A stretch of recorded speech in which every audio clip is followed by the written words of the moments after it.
What's up, everybody? Good late morning. Hope you guys are still doing well. And we've got more linebackers to look at. And earlier today, we looked at three guys that I would qualify as being the stars of the free agent linebacker class. Three guys that I think are going to command at least $10 million a year.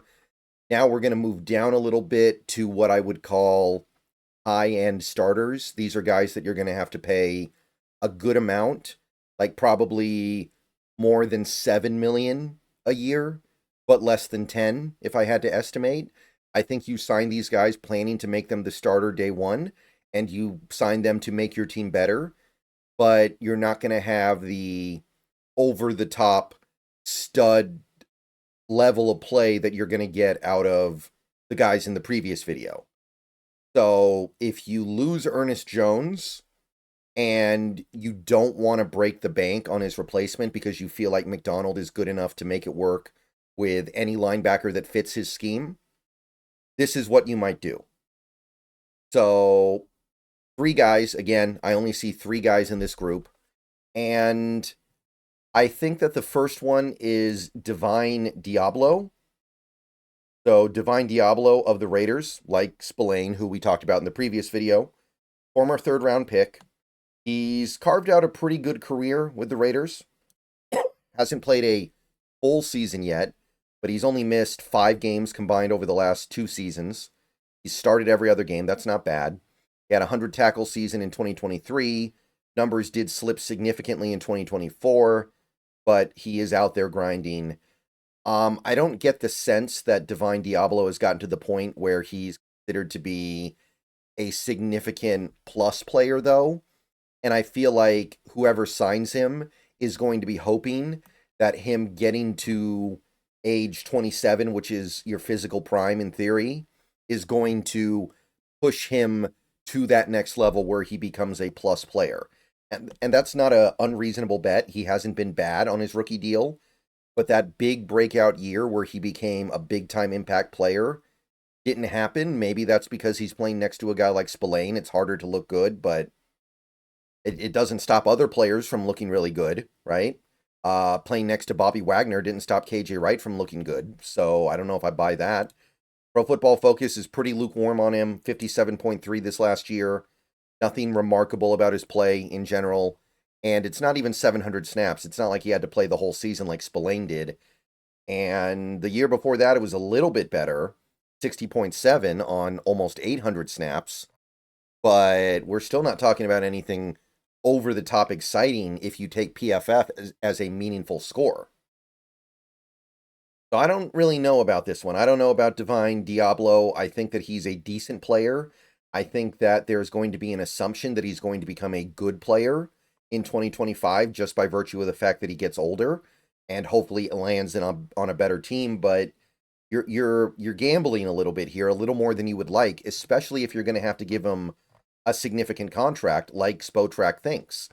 They have his market value set at 2 years, 15 million, 7.5 million a year. Like, if you're telling me I could do this, or if you take Spotrac at its word, I can spend an extra 2.5 million to get Spillane, right? That's way better. Spillane is worth much more than 2.5 million over Diablo's. So I don't know. I'm not really feeling this one.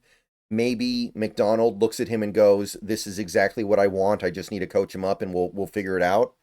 And if he does, then I can rock with that. But based on what I see, based on what I'm looking at, he's okay. And okay, maybe I'd give him like 5 million a year, but I'm not giving him 7.5.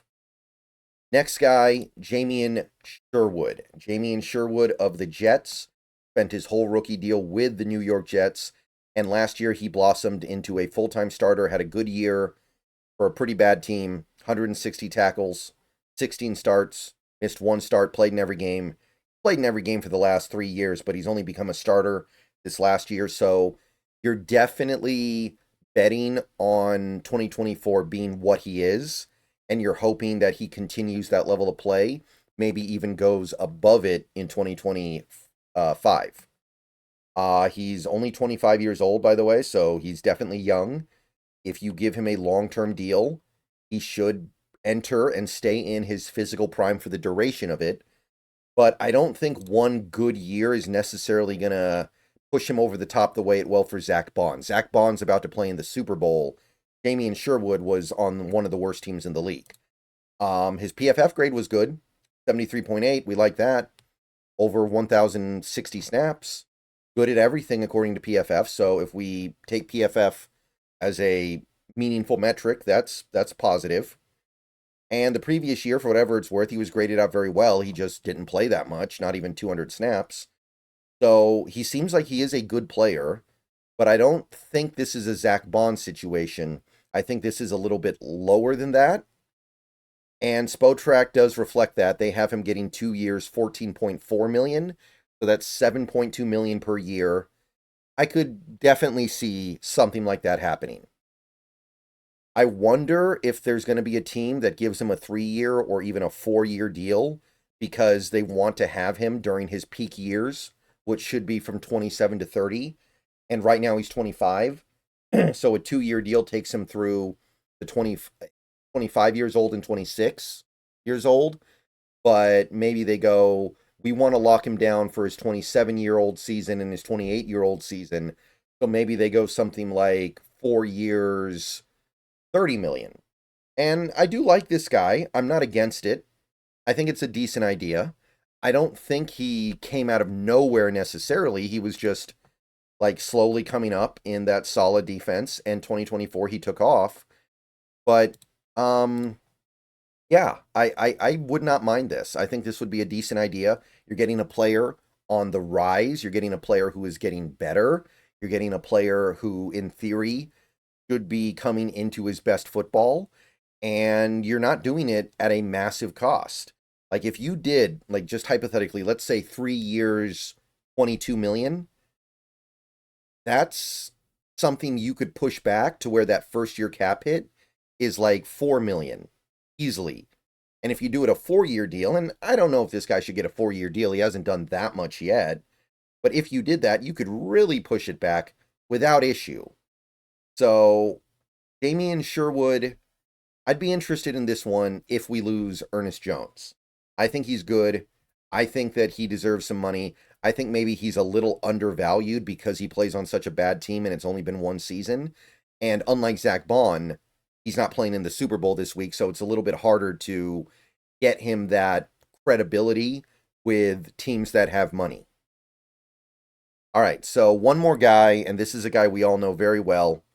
Some would argue a little too well. It's Bobby Wagner. We know this guy about as well as anybody in football right now. He spent a ridiculous amount of time in Seattle, spent more than 10 years. It was, 11 seasons in Seattle. One of the best players in franchise history, one of the best linebackers in NFL history. Doesn't seem like he wants to retire yet, even though he is going to turn 35 this offseason. And it's on the table. It is on the table. He grinded out 17 games for the Commanders last year. 132 tackles, made the Pro Bowl, made All-Pro second team, right? There's definitely some stuff that is good here. I maintain there are some real holes in his game at this point that come up when you watch the games. Like you watch the NFC title game and him trying to play in coverage, it's a bit of a mess right now. There is value, but not everywhere. But we kind of know what's up with Bobby. He's going to be 35 years old. You wouldn't expect a 35-year-old linebacker to be able to cover. So, Pro Football Focus, we know that Pro Football Focus loves Bobby. They gave him one of the best grades of his career last year for Washington. They gave him a really good grade the previous year when he was in Seattle. So, there's definitely some stuff you can say about bringing back Bobby, and I know some people will say it. I know some people will definitely have thoughts about this possibility. But here's my thing. And this is going to be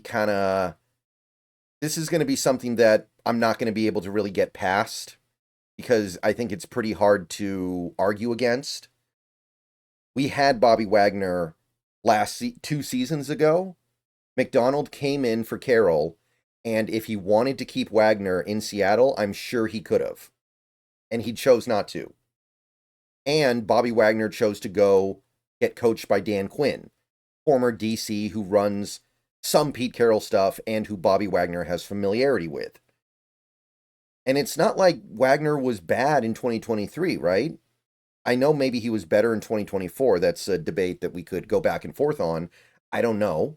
I think you could go either way on that one. But it's not like he played badly in 2023 and then McDonald went, oh, I don't want him because he's bad now. And then he went to Washington and played great. And like everybody thinks, oh, wow, he's good again. Okay, never mind. No, he played well in 2023.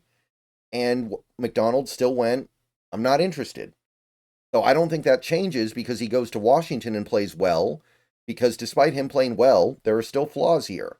And he's only going to be another year older. He's 35 now, or will be 35 when the season starts. The cliff is probably coming. And there are certain things maybe he'll be able to do forever. And I'm not discounting Pro Football Focus, but I have doubted them when it comes to linebacker grading before. And I'm not going to stop doing that. I don't think that he's nearly as good as these numbers would have you believe. I don't think he's actually a top 3 linebacker in football. I'm not buying that. Definitely not. Is he good? Yeah. Are there some big problems with the way he plays now? Yeah. Do I want him? Not for the market value page, 1 year, 7.2 million. That's a 1-year deal. Think about that for a second.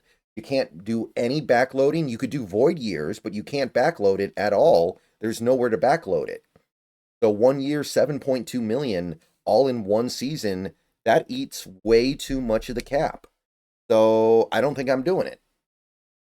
And more importantly than me not doing it, I don't think McDonald's doing it because he wants faster, younger, more athletic linebackers. I think that Ernest Jones, with his mediocre speed, is about as low as McDonald is willing to go. And at this point, Wagner is probably a lot slower than Ernest Jones because of age. It happens to the best of us. So that one I'm not feeling. And Bobby Wagner is my favorite player of all time, so I get the appeal. But part of Bobby Wagner being one of my favorite players of all time is I don't want to see him come here to Seattle and then play badly and be part of the problem, right? Like, if you love him, you don't want to see him like that.